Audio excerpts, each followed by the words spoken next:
Alright guys, welcome back to the channel. If you recall my last video, I mentioned previously towards the end of the video that I was going to be talking about a topic for today's video.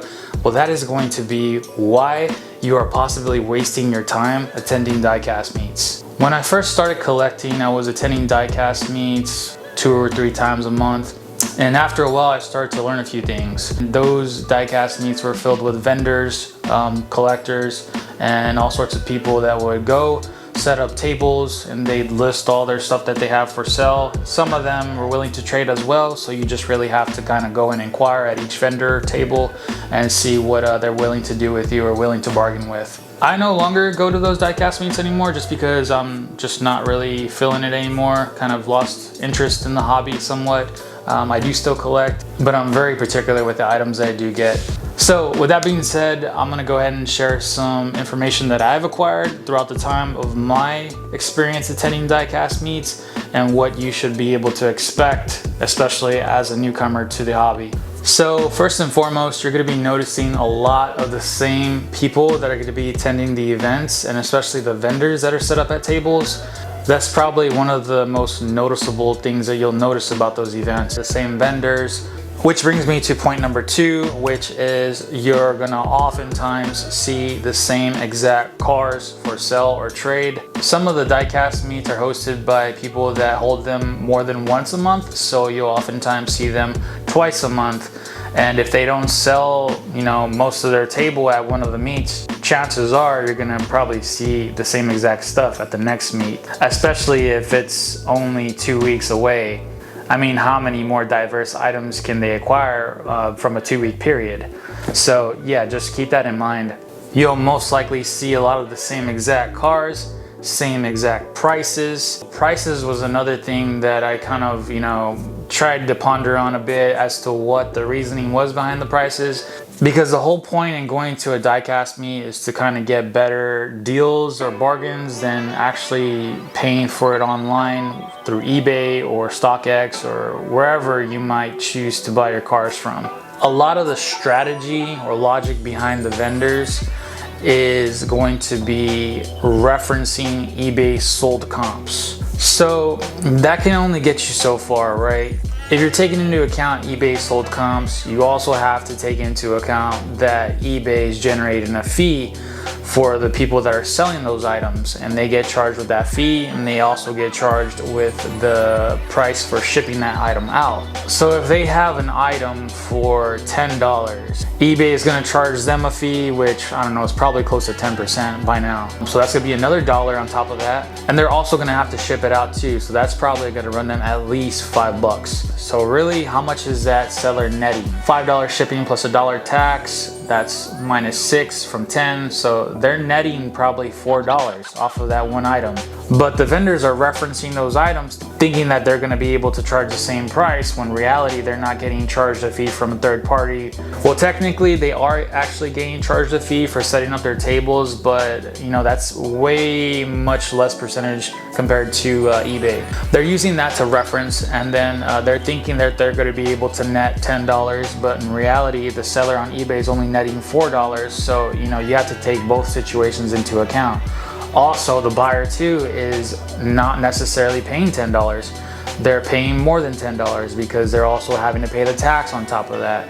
And they might also have to pay the shipping too if the seller is not including that. So there's just a bunch of different variables that people have to take into consideration, and eBay is somewhat of a decent reference to utilize whenever you're trying to come up with prices for your own diecast meets, but it shouldn't necessarily be the sole source that you reference your prices off of. So that's one thing you'll notice a lot when you're going to diecast meets, is you'll see a lot of the same items and a lot of the same prices that are pretty much equivalent to eBay prices, which in my opinion is kind of discouraging to attend a diecast meet. If you're gonna just be paying the same amount that you would be paying on eBay, why go through the trouble of doing that, and especially having to bargain with that person. It's just a hassle. So yeah, that's a good thing to keep in mind. So before I jump to the last reason why you're probably wasting your time going to diecast meets, I'm going to talk about one positive thing about going to a diecast meet. If you like catching up with your friends and you want to chit chat, shoot the shit, and just be filled with a community of people that share the same interests and hobby as you, it's a good place to go. And so yeah, you're gonna run into a lot of the same people, not only just the vendors, but you're gonna run into other buyers that go there as well, spectators or people that just go to attend to inquire. It's a pretty cool place to meet people and extend your group. And if you can, build a good network of people that you can rely on to help build your collection, and vice versa, you helping them as well. The only thing that I can really think of that'll mess that up is if diecast meets start charging to attend, especially if it's not a really big, major, popular event.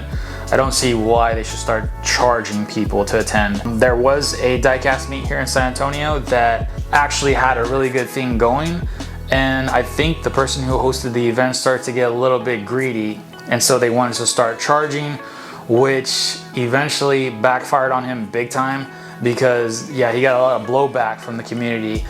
So he ended up taking that fee off, and yeah, it just didn't work well for him, especially since this event was kind of just like small exclusive event where it wasn't really too popular. You don't pay really to advertise the event, and so yeah, that really blew back on him.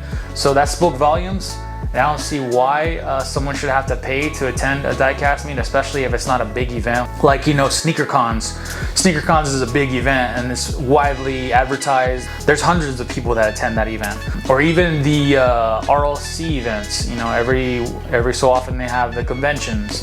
I can see why they charge for you to attend that, because it's widely advertised. There's a bunch of different people that attend.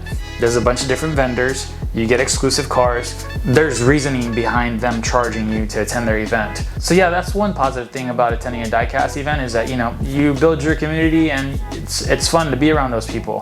So moving on to my last reason why you're probably wasting your time at diecast meets, is because if you don't show up before the meet starts, you're not gonna get a good deal. I've noticed this plenty of times where I go to a diecast meet, and I've actually shown up early at a few of them. And the one thing that I notice is that if there's someone there that has really good deals, like their supers are priced really good, really aggressive pricing, you're gonna find a lot of the other vendors that are posted up at that diecast meet hurdling around that table and trying to get whatever they can from that specific vendor. And then you'll find that they're gonna be relisted with different prices, more than likely increased prices on their own tables at that event. So it kind of defeats the purpose of trying to get a good deal if all the good deals are gone by the time you get there. So that's one of the last things I'm going to mention about that. And it's very discouraging, and I feel like, it is what it is. The saying is early bird gets the worm. But I mean, if you can't show up before the meet starts, then how are you supposed to be early? So yeah, that's one of the things I noticed. It just wasn't one time, it was a bunch of different times I've noticed that. And that's just the nature of the beast and part of the culture.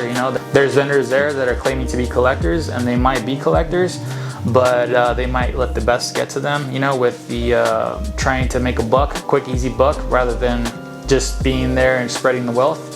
But it is what it is. Just keep that in mind whenever you're attending a diecast meet. Try and see if you can show up to one of your diecast meets early and see whatever you observe there. And in the comments down below, let me know what your experience is with attending diecast meets, if you've attended early and what you've witnessed, or if in fact that's completely the opposite, which it might necessarily be the opposite in your situation. It just all depends. I'm just sharing whatever I've observed, and this is more of anecdotal information. So yeah, that's really all I wanted to share with you with this video. Number one, you're gonna notice the same people.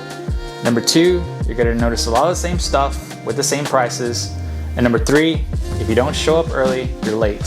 So with that in mind, take this information how you will, and I will catch you guys on the next video.